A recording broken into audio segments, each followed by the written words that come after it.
नमस्कार छात्रों, हिंदी के तासिका में आपका सभी का स्वागत है। छात्रों, इससे पहले मेरे चैनल को सब्सक्राइब कीजिए और बेल आइकॉन पर क्लिक कीजिए। इससे मेरे सभी वीडियो का नोटिफिकेशन आपको मिल जाएगा। हिंदी के तासिका में आपका सभी का स्वागत है कि आज के तासिका में आप भाषा अध्ययन देखेंगे। भाषा अध्ययन यानी व्याकरण की परीक्षा में 2 अंक का प्रश्न पूछा जाता है कि आपका काल परिवर्तन हो गया। और आज देखेंगे अलंकार। अलंकार किसे कहते हैं कि परीक्षा में अलंकार के 3 उदाहरण परीक्षा में पूछे जाते हैं। 11वीं के परीक्षा में भी और 12वीं के परीक्षा में भी अलंकार के जो एक प्रश्न पूछा जाता है, 3 उदाहरण दिए जाते हैं और इस उदाहरण में आपको सूचना दी जाती है कि अलंकार पहचान कर लिखिए। अलंकार की पंक्तियां दी जाती हैं परीक्षा में और यह पंक्तियां पढ़कर आपको यह अलंकार कौन सा है यह आपको लिखना अनिवार्य है। तो इसलिए आज हम अलंकार देखेंगे।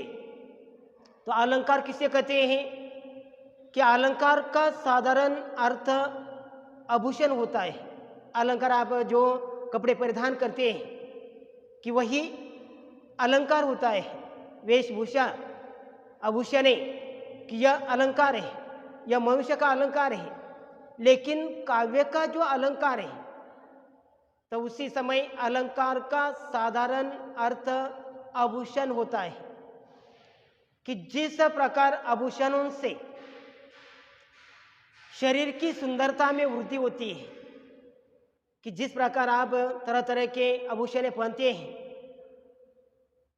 और शरीर की सुंदरता में वृद्धि होती है, सुंदरता और बढ़ जाती है। और उसी प्रकार कि जिन उपकरणों से काव्य में सौंदर्य उत्पन्न होता है, कि जिस उपकरणों से काव्य में सौंदर्य उत्पन्न होता है उन्हें अलंकार कहते हैं। अलंकार का साधारण अर्थ आभूषण होता है कि जिस प्रकार आभूषणों से शरीर की सुंदरता में वृद्धि होती है, उसी प्रकार जिन उपकरणों से काव्य में सौंदर्य उत्पन्न होता है उन्हें अलंकार कहते हैं। क्या अब जो काव्य पढ़ते समय जिस प्रकार सौंदर्य बढ़ता है, उत्पन्न होता है कि उन्हें अलंकार कहते हैं। अलंकार काव्य में शब्दों एवं अर्थों की सुंदरता में, अलंकार काव्य में शब्दों एवं अर्थों की सुंदरता में वृद्धि करके चमत्कार पैदा करते हैं। कि आप देखिए कि अलंकार काव्य में शब्दों एवं अर्थों की सुंदरता में वृद्धि करके चमत्कार पैदा करते हैं। इनके कारण काव्य की भाषा में निखार उत्पन्न होता है, उसे अलंकार कहते हैं। कि साहित्य में शब्द और अर्थ दोनों का महत्व होता है। क्या देखिए कि साहित्य में शब्द और अर्थ दोनों का महत्व होता है। इस आधार पर अलंकार के मुख्य रूप से 3 भेद है कि 3 भेद माने जाते हैं। मुख्य रूप से 3 भेद है। पहला है शब्द अलंकार, दूसरा है अर्थ अलंकार और तीसरा है उभय अलंकार। यह अलंकार में यह मुख्य रूप से यह 3 भेद माने जाते हैं। पहला शब्द अलंकार, दूसरा अर्थ अलंकार, तीसरा उभय अलंकार। कक्षा 11वीं में हमने शब्द अलंकार का अध्ययन किया था कि कक्षा 11वीं में हमने शब्द अलंकार का अध्ययन किया था और यहाँ हम अर्थ अलंकार का अध्ययन करेंगे। क्योंकि 11वीं कक्षा में शब्द अलंकार है और 12वीं कक्षा में अर्थ अलंकार है। कि 11वीं कक्षा में आपने शब्द अलंकार का अध्ययन किया और 12वीं कक्षा में अर्थ अलंकार का अध्ययन करेंगे। तो पहला अलंकार है, तो अर्थ अलंकार है। देखिए अर्थ अलंकार किससे कहते हैं? कि जहां शब्दों के अर्थ से, कि जहां शब्दों के अर्थ से चमत्कार स्पष्ट होता है।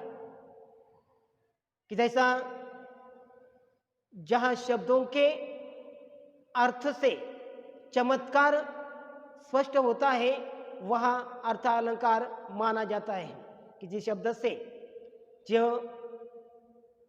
शब्दों के अर्थ से चमत्कार, हास्य निर्माण होता है या जो दुख निर्माण होता है, क्या अन्य जो है कि उसी प्रकार चमत्कार निर्माण होता है, उसे स्पष्ट होता है कि वहाँ अर्थ अलंकार माना जाता है। और अर्थ अलंकार के 5 प्रकार होते हैं। अर्थ अलंकार के 5 प्रकार होते हैं। पहला है रूपक अलंकार, पहला रूपक अलंकार, दूसरा उपमा अलंकार, तीसरा उत्प्रेक्ष्य अलंकार, चौथा अतिशयोक्ति अलंकार और 5 नंबर का है दृष्टांत अलंकार। कि यह अर्थ अलंकार के 5 प्रकार हैं। पहला रूपक अलंकार, दूसरा उपमा अलंकार, तीसरा उत्प्रेक्ष्य अलंकार, चौथा अतिशयोक्ति अलंकार और 5 नंबर का है दृष्टांत अलंकार। कि इस 5 भेदों में से, 5 प्रकार में से कि परीक्षा में किसी 3 पर एक एक उदाहरण परीक्षा में पूछे जाते हैं। और यह उदाहरण पढ़कर, जो पंक्तियां पढ़कर कि आपको केवल नाम लिखना है, यह दृष्टांत अलंकार है, यह उपमा अलंकार है, यह उत्प्रेक्ष्य अलंकार है, यह अतिशयोक्ति अलंकार है, यह रूपक अलंकार। कि यह पंक्तियां पढ़कर आपको केवल अलंकार पहचानना है। तो अलंकार का पहला है रूपक अलंकार। रूपक अलंकार की जो परिभाषा है, रूपक अलंकार किससे कहते हैं? कि जहां उपमेय पर उपमान का आरोप होता है। कि जहां उपमेय पर उपमान का आरोप होता है वहां रूपक अलंकार होता है। कि जहां उपमेय पर उपमान का आरोप होता है वहां रूपक अलंकार होता है। आरोप का अर्थ है एक वस्तु के साथ दूसरी वस्तु को इस प्रकार रख जाए कि दोनों अभिन्न मालूम हो, अर्थात दोनों एक रूप मालूम हो। अब देखिए कि जहाँ उपमेय पर उपमान का आरोप होता है वहाँ रूपक अलंकार होता है। आरोप का अर्थ है एक वस्तु के साथ दूसरी वस्तु को इस प्रकार रख जाए कि दोनों अभिन्न मालूम हो, अर्थात दोनों एक रूप मालूम हो। कि पढ़ते समय पहले अभिन्न मालूम होते हैं, लेकिन अर्थ की दृष्टि से दोनों ही एक रूप मालूम हो, उसे रूपक अलंकार कहते हैं। और इस अलंकार में उपमेय और उपमान को एक रूप बना दिया जाता है। उपमेय उपमा देना, उपमान उपमेय और उपमान को एक रूप बना दिया जाता है। जैसा उसी प्रकार एक दूसरों को आप उपमा देते हैं कि उसी प्रकार एक दूसरों के साथ यह उपमेय और उपमान को एक रूप बना दिया जाता है। जैसे उदाहरण देखिए, चरण कमल बंदो हरिराई। चरण यानी पै, कमल कमल, बंदो हरिराई हरि। क्या देखिए कि उसी प्रकार यहाँ जो उपमेय और उपमान का आरोप हुआ है, और इसीलिए कि जैसा आप देखिए चरण कमल बंदो हरिराई, यहाँ भगवान के चरणों, चरण किसके चरण है? भगवान के चरणों में उपमेय कमल उपमान का आरोप हुआ है। कमल उपमान का आरोप हुआ है। चरण कमल बंदो हरिसाई, कि हरि के जो चरण है यह कमल के जैसे है, और उसी प्रकार यहाँ भगवान के चरणों उपमेय में कमल उपमान का आरोप हुआ है। अथवा उदाहरण नंबर 2, उदती उदय गिरी मंच पर, उदती उदय गिरी मंच पर रघु बाल पतंग, उदती उदित उदित उदय गिरी मंच पर रघुबर बाल पतंग, कि यह प्रस्तुत दोहे में उदयगिरी का मंच, उदयगिरी यानी पर्वत, उदयगिरी का मंच पर तथा बाल पतंग का रघुबीर पर आरोप किया गया है। यह रूपक अलंकार है। उदती उदय उदित उदयगिरी मंच पर रघुबर बाल पतंग, कि भगवान जो प्रस्तुत दोहे में उदय गिरी, उदय यानी पर्वत, गिरी पर्वत का मंच पर तथा बाल पतंग का रघुबर पर आरोप किया गया है, कि उसी प्रकार एक दूसरों का आरोप, जैसा उदयगिरी का मंच है, पर्वत का मंच है, और वही मंच पर किया बाल रघुबर का आरोप हो गया है, पतंग उड़ा रहा है, और उसी आरोप होने के बाद इसीलिए यह रूपक अलंकार है। और बाद में अलंकार नंबर 2, उपमा अलंकार, कि एक दूसरों को उपमा देना है, कि उपमा का अर्थ है समता अथवा तुलना करना। उपमा का अर्थ है समता अथवा तुलना करना,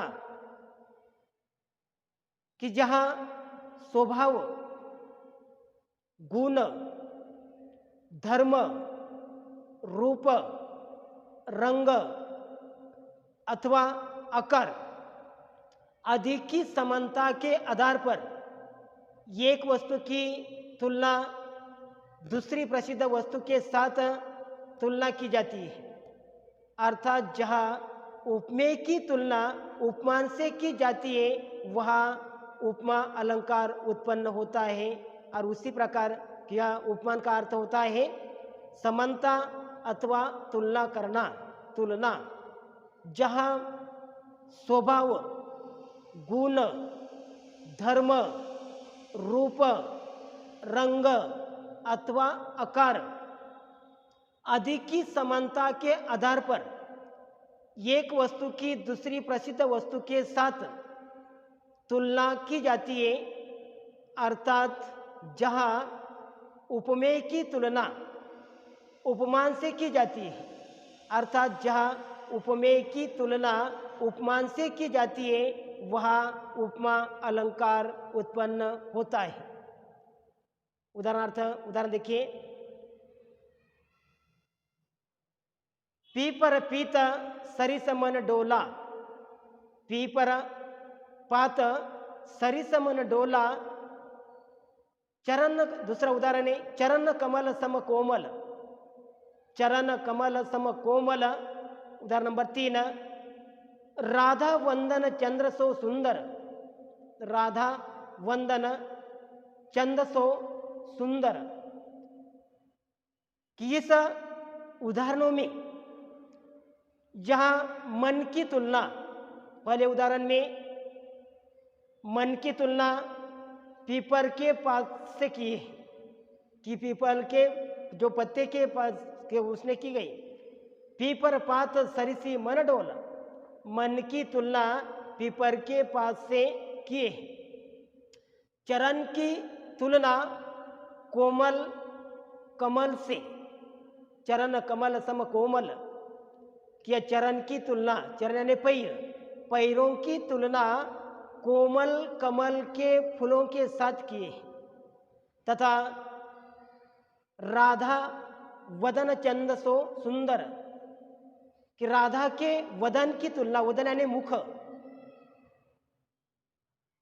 राधा के वदन की तुलना, चेहरा, राधा के वदन की तुलना चंद्रमा से की गई है। चंद्रमा के जैसा मुखड़ा। क्या आप देखिए कि इसलिए यहाँ उपमा अलंकार होता है कि उसी प्रकार कि इस उदाहरणों में कि पीपर पात सरिस मन डोला, कि यह मन की तुलना पीपर के पास से किए। चरण कमल सम कोमल, यह चरण की तुलना कोमल कमल से की गई है। तथा राधा वंदन चंदन से सुंदर, चंदन सो सुंदर, चंद सो सुंदर, राधा के वदन की तुलना चंद्रमा से की गई है। इसलिए यह यमक अलंकार है। कि आज के तासिका में कि आपने अलंकार किससे कहते, अलंकार की परिभाषा देखिए।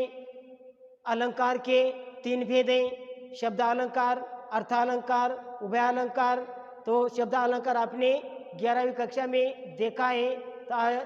तो अपने आज 12वीं कक्षा में अर्थालंकार है। इसलिए अर्थालंकार किसे कहते हैं उसकी परिभाषा क्या है, यह आपने देखे। अर्थालंकार के जो प्रकार है, प्रकार भी आपने देखे हैं। अर्थालंकार के 5 प्रकार होते हैं, रूपक अलंकार, उपमा अलंकार, उत्प्रेक्षा अलंकार, अतिशयोक्ति अलंकार, दृष्टांत अलंकार। इसमें से आपने रूपक अलंकार देखा है, उसके परिभाषा देखी, उदाहरण देखा है। और उदाहरण नंबर 2, प्रकार नंबर 2 उपमा अलंकार, उसकी परिभाषा देखी, उदाहरण देखा। और आगे के जो 3 अलंकार के भेद हैं, यह आगे के तासिका में देखेंगे। धन्यवाद।